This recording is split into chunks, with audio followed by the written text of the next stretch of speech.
What's going on, everyone? Welcome into a special edition of the Final Whistle Sports Podcast. I have a real treat for you guys. I've actually got one of my childhood rivals and friends, Shon Briggs. He has been playing internationally. He played in Finland as well as he's played in Uruguay. He's been his last team was Sayago out there. So in middle school and high school, he took off with basketball. I didn't. And now I'm the one actually interviewing him because sports is going in that direction. But Shon, it's a real honor to catch up with you, my man. How are you? I'm good, man. I appreciate you for having me. Really have Abs- fun and talk about some stuff. Absolutely. Well, first, I got to get something out of the way. I got a personal grudge that I got to get off my chest. Okay. That if you guys didn't know, I used to guard him a lot, and he was about 8 to 10 inches taller than me still in junior high and high school. And it was just like him and Jordan Caroline. He also played at Nevada. They were a dynamic duo at our rival school. But I just wanted to say, like, having to guard you was probably the worst thing that I ever had to experience as a basketball Yeah, player. I It's did, I probably did all why. my growing. I did all my growing early. So if you caught me at seventh, eighth grade, and I was 6'4", 6'5", it was a little tough. Man, it probably ended why I stopped playing basketball, honestly. I was scarred. But let's jump into the interview, my man. So let's talk about that journey for you. You started from high school, then you went out to Casper, Wyoming to play community college out there. Then you ended up coming back home to San Francisco. And then after that, you transferred into Bakersfield. Just for you, how did you embrace the grind? Mm. Because it was high school, then to community college, then to JC, then to playing at a Division I school. What was that mentality like for you? I mean, in order to play at a higher level, elite level, you have to embrace the grind. So I would say going to Casper, that was like my first wake up call, just being coached different. Coming out of high school, your coach can kind of live with certain things you're doing, being, one of the best players on the team. But then going to Casper, you have a bunch of guys just like you know what I mean, having to get coached differently, things like that. And then, you're really on a schedule, you're really on a time. You got classes you have to fit in, workouts, practice. So that was a wake up call for me. And personally, I like Casper because it was like a mini Division I. You know what I mean, as far as the lock from the locker room to the court and how it was ran. So that was a good wake up call for me. And then I ended up transferring because I wanted to be closer to home. My mom was getting a little sick, so I wanted to be closer to home. City College is a powerhouse out here in the Bay Area, so I wanted to come home, try to win something. So my second year of junior college, I came back, won state championship. It was a great season, and then that got us, me and a couple other people to on our team scholarships. Winning, everybody's winning. You got a lot of schools interested, and the Bakersfield recruited me hard. Spent my 2 years over there. Had a great time at Bakersfield. So yeah, it was a grind. It was different. Every school is different, but definitely embrace the grind. Have to. Yeah, and for Bakersfield specifically, did they end up recruiting you harder than any other school that was really looking at you while you're at San Francisco? They stayed. They were ready for me. They were just coasting. At the time, I really wanted to go like Pac-12 or something. You know what I mean? So that was kind of like another reason why I came back to City. And then just to had a coach Shu, this assistant coach that was recruiting me. That's my guy. He was just there. He was there. He like practice, communicating with me. He was the first one to reach out to me, and the last one to stick with me. So I'm just like and it was also close to home. And I believe that year I was in City, they went to the NCAA tournament. So it was like the first year going to the tournament, um, and they played Buddy Hill in Oklahoma. So I'm just like I want to be close to home, be at a powerhouse mid major, and make some noise. So my junior year we definitely did that, and we went to NIT Final Four. So that was a good one right there. Yeah, and you played on the biggest stage that is Madison Square Garden. Can you just describe that experience for us? Right, right. Now I was when I got there, I was just in like, you know what I'm saying? You got every player that you could think of played there, a legendary place.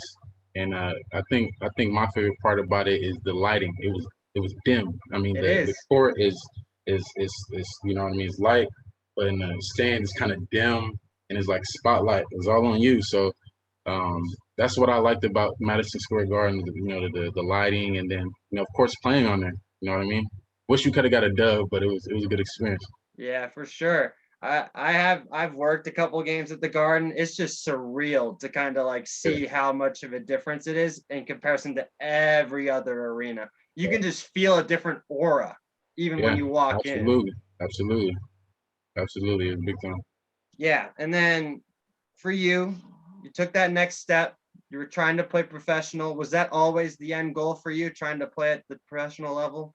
Absolutely. That was always something I knew I was going to do. I knew I could be a pro. It's just a matter of at what level. You know what I'm saying? So I was always ready to play pro. That was always in my head. So yeah, after my senior year of college, I actually kind of got in a little injury. I broke my foot. I want to say Yeah, at the end of the senior year, right? yeah, right in the senior year. So I broke my foot. Heading into conference play, or no, it was conference play, but heading into the WAC tournament. So all we needed was 3 games to get to the tournament.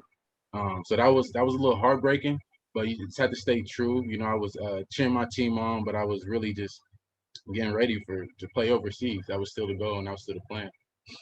Yeah, and then when you ended up signing to go play in Finland, for you, what was the difference playing overseas? Like, were there any different rule changes that you had to get used to? Immersing yourself into a completely different culture? Just how difficult was that of a transition?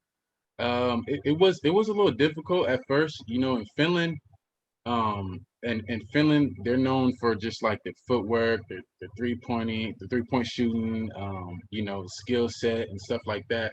So coming in, the playing was a little different. You know, it was I want to say it was a little bit more slow paced, fundamental, and it got me out of my shoes sometimes. You know, getting hit by screens and things like that. It was like, all right, yeah, definitely got to making a little adjustment.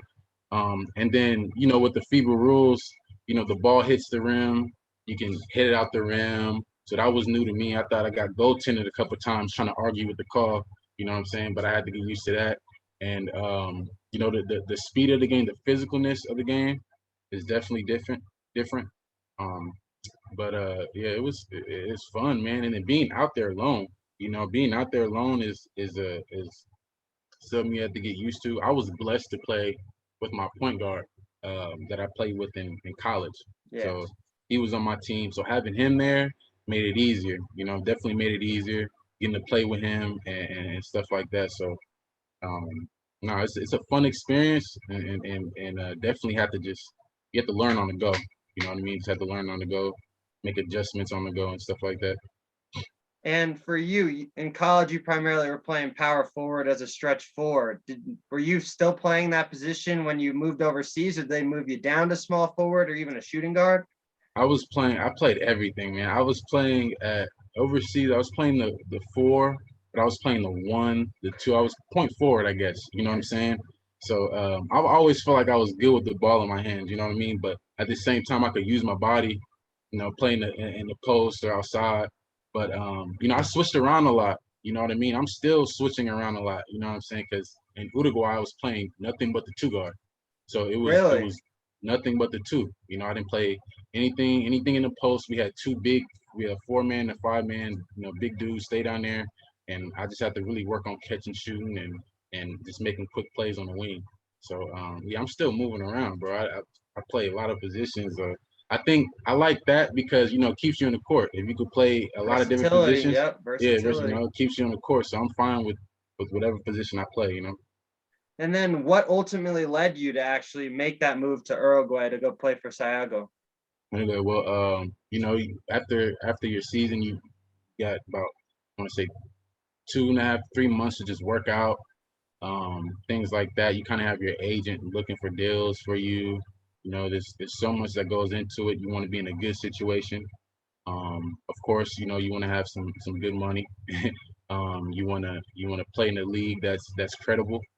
And things that'll just help you move up. So my agent at the time found found a job for me in Uruguay, and I took it. I did research on the league, really good league, really good league. One thing about South America, it doesn't get that much credibility in Europe. So to Mhm. try to go back to Europe, they want you to, come back to Europe, make some noise in probably a lower league and then get back up. But in South America, I see how people and players get stuck out there. You know what I mean? Because they're ready to pay double if you have a good season. Next season, they're ready to recycle the players and pay you double. It's really how do I say it? I don't want to say it's a third world country because every country compared to the states can be considered third world, but Yeah. they have everything they need down there.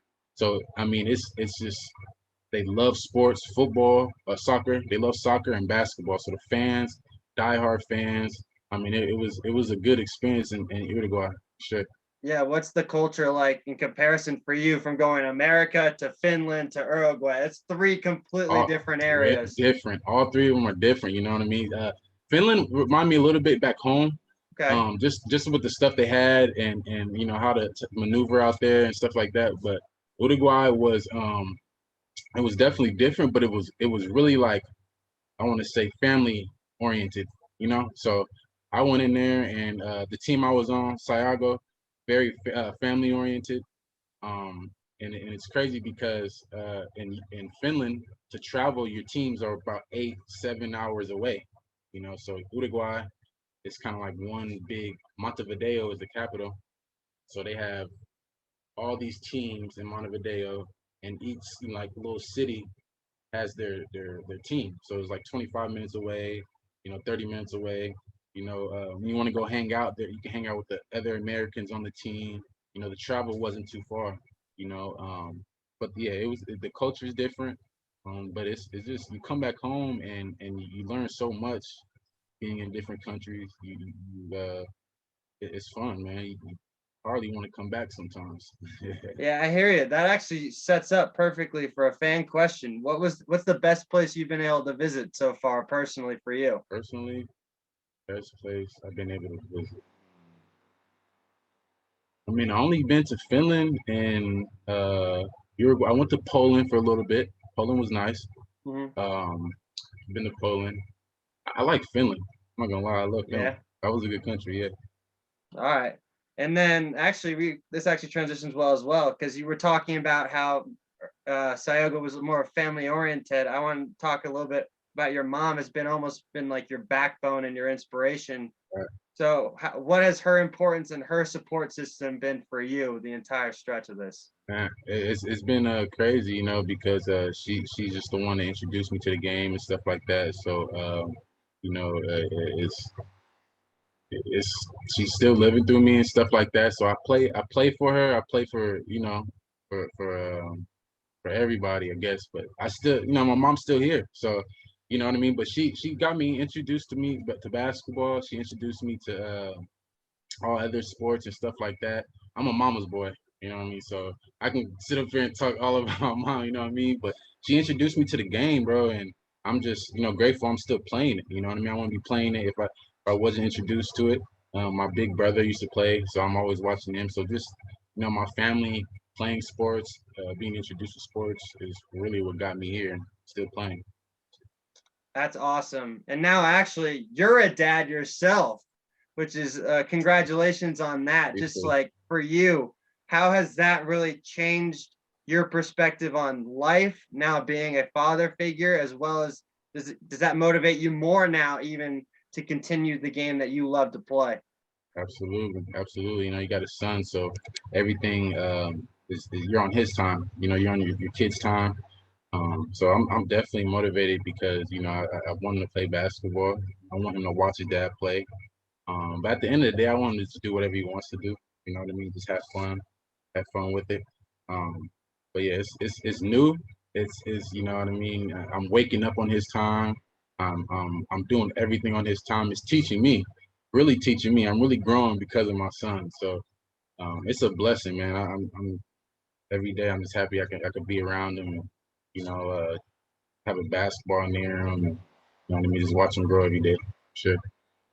That's phenomenal. And again, congratulations Thank on you. becoming a dad. For you, I know you got Sayogo, Uruguay's been really shut down because of the whole pandemic. So for you, what have you been really working on to get yourself prepared for when that next call comes in for you to get back down there and play some ball? Yeah, man. So I'm still on the schedule, still staying ready. That COVID year, it was tough. It was hard for people to find jobs. A lot of teams overseas didn't know when their season was going to start. Some people were out there for longer than how they should have been because the season would stop and then keep going. So it was a tricky year. You know what I'm saying? But just staying ready. Waking up. I'm on a schedule 6 a.m. workout every day. Tuesdays and Thursdays I go 2 a days. So just treating it like I'm still in college. I'm still playing. Just staying ready. You really have to stay ready. You can be called on anytime. You know what I'm saying? So Mm-hmm. you don't want to go out there. Not ready to. You can get cut as soon as you get put. Called over. So just staying ready. Staying in the gym, keeping my body right. And trying to exhaust all my options. You know what I'm saying? I don't want to just say, hey, I'm just want to go overseas. The G League's right there, so that's something I've definitely been thinking about as well. And just staying ready. That's all you can do right now. Yeah, and you mentioned the G League. So is that something you definitely be intrigued about, potentially trying to get yourself into that? Absolutely. That's something now. With my son here as well. Wanting to spend time with him and wanting to be close to my son. That's something I've definitely been looking at and focusing on. Um, and overseas isn't out the pictures, but when you think about G League, you're just right a step closer to your dream. At the Yeah. end of the day. So, like I said, I just want to exhaust all my options, and G League's definitely something I'm interested in. Perfect. And then I want to transition to a couple of fan questions before I ask a couple other things. But what was your best game in your opinion? It can be from AAU, high school, Mm. college, professional. What's the game that's really stuck out for you when you were like, oh man, I am on and I am having a night? Okay, and that's a good question. I'll go with the one in Finland. We had a playoff game. It was the best of five, so first to three wins, series of five. So Yeah. it was 2-2. And this was a team that they were giving us nightmares in the regular season. Like we did not like to match up with them at all. We just call them the Golden State Warriors because they should just hit so many threes. But we didn't like matching up with them. So, but we knew in the series we had them. So it was the last game. I had 42 points, 11 rebounds, I think 5 assists. We got the win. I was 15 for 15 on the free throw line. So I was trying to win, man. I was trying to get to the next round. And then we had a couple other players step up too. So that was a big game for us. I think we scored about 120. So we had a lot of people scoring. But personally, that was probably my best game. That's probably my best game, and then just the importance of that game. Just for you, were you just did you just know when you came out that night that you were in a different zone? Absolutely, absolutely. Mentally, I'm just like, this is the last game, so give it all. Go back home. You know what I'm saying? So, I mean, how it is. Probably when what you do when it's time to lock in, you lock in, you get your mental right, and you just know that you gotta go balls to the wall. If it's the last game, you want to go home. So, definitely locked in and just got in that game mode. That's that's ridiculous. I wish I could put up 42, but Yeah. I'll stick to my 7.5 points in my occasional rec league. So I remember even in CYL. I remember playing those games and oh man, hey, that was back in the day though. oh man, those are some games. I remember the seventh grade game, that championship game. I think we were Okay, hosting that too. And you okay, and Jordan, we had you guys at halftime. yeah, Then you two just came out on a different level. man. And you remember my dad was the coach of that squad. Hmm. And he was just like, he just threw me out there on you. And I'm like, I am never gonna be able to beat him. I was just like, what is happening right now? But Jordan was the one that people didn't really like know because he came from a whole different state. So he came, yeah, and I'm just like, exactly. wow, like thank you, thank you, team, thank you, let's go. And he's Oh he's my killing right gosh. now It was too. the Twin Towers out there. It was Yeah. just wasn't fair, bro. No, those are some. We had a couple of really fun games when we matched up. For sure. Those were definitely Who something to who else was remember. on who else was on your team? We had Renee Renee Clark. Clark. Yes. Yeah, he was our point. I was playing. They had me playing like this 3 at that point, and then Uh, so like I was playing small forward, and then we had Chris Williams, who ended up transitioning to play football at De La Salle, lefty. the lefty. Lefty. Yep, lefty. Yeah. And then it was you, Jordan, and then Frank. And Frank was Frank. flipping tall at that point too. Oh man. Like all 3 of you guys were at least 6 foot. It was just like, oh my goodness. You Yeah. guys had height Frank could have. everywhere. People don't know. Frank could have went far in basketball, football. He did his thing in track, but Frank was a beast in football and basketball. He was so fast. He just knew how to play. He's an athlete. Yeah, he was just a freak. Yeah. He was just a freak. And so I think he stopped. I don't think he's running anymore either. Yeah. I think he put it up after Stanford. But that's So. just why it's still to this day. Yeah. But I know you've been working on some things outside of basketball. You have some plans that you're trying to do outside of basketball. Do you want to talk a little bit about that stuff? Yeah, for sure, for sure. Really, what we're trying to do is really inclusive. Me, a couple friends, family members. We have a couple ideas, but we really want to introduce something different out here in the East or in the Brentwood, Antioch, Pittsburgh area as far as this basketball. We have a lot of open gyms going on right now, with pros and college players, and there's a lot of things that we want to do. It's just about getting that brand started and doing it. But this summer, just be on the lookout for a lot of open runs, a lot of open gyms, and then a lot of film breakdown. We want to break down film, and we're working on that, breaking out film, recording practices, recording workouts. Being that technical and breaking it down, and getting the mental aspect of the game to a T, because people don't understand is the game is probably more mental than it is physical. So we're trying to definitely build that brand. But this summer we're going to definitely come out with more open runs, film breakdown for sure. Sure. So is it going to be almost like a mentorship kind of deal? What you guys are trying to work on? Just try and help gauge, show them some teaching angles as well with the open gyms, recording practices. Say, oh, you're doing really well at this, and then you need to work a little bit more on these different areas. Absolutely. That getting them ready for college, getting them ready for high school. It's crazy because growing up out here in the East Bay, like Brentwood, Antioch, Pittsburgh area, they're really known for baseball and football. You know what I mean? Baseball is our calling card. Baseball, yeah. So if you really want to go play basketball, you have to kind of go more towards Walnut Creek, Oakland, San Francisco. You get a lot of competition. So we just want to bring more down here this way. There's a lot of people out here who's starting a lot of basketball stuff with Chosen's training and things like that. Tough, we have a gym, so and Ruben Garcia is opening the gym for us to just play in. It was really hard to find gyms out this way. That's what it was. So a lot of gyms opening up. So definitely seeing a lot of basketball coming through this way. Well, that's awesome, man. Kudos to you. Good luck on that endeavor. I will definitely shout that out whenever you guys start working on it a little bit further down the road. And I want to appreciate you taking some time out of your day to come on and chat it up with me on my Final Whistle Sports podcast. It was great to catch up. Thank you, man. I appreciate you for having me, man. Anytime. Absolutely. And then just before we wrap up, where do you want to put out your social media channels, where to catch you, give you a follow, check you out, anything? Oh yeah, for sure. Twitter is SB_ISO13. And then my Instagram is SB_LaFleur. So yeah, follow and yeah, see what we have in store for you guys, man. Well, everyone, go follow my man Shon. It was a real pleasure to catch up with him.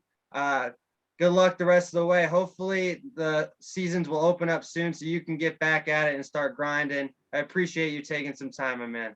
All right, thank you, Blaine, man. Appreciate you. All right, everybody. That was your special edition of the Final Whistle Sports podcast. We got more content coming out. We got some special interviews coming out. And I got even a potential NFL player coming on next week. Be on the lookout. Have a good weekend, everybody.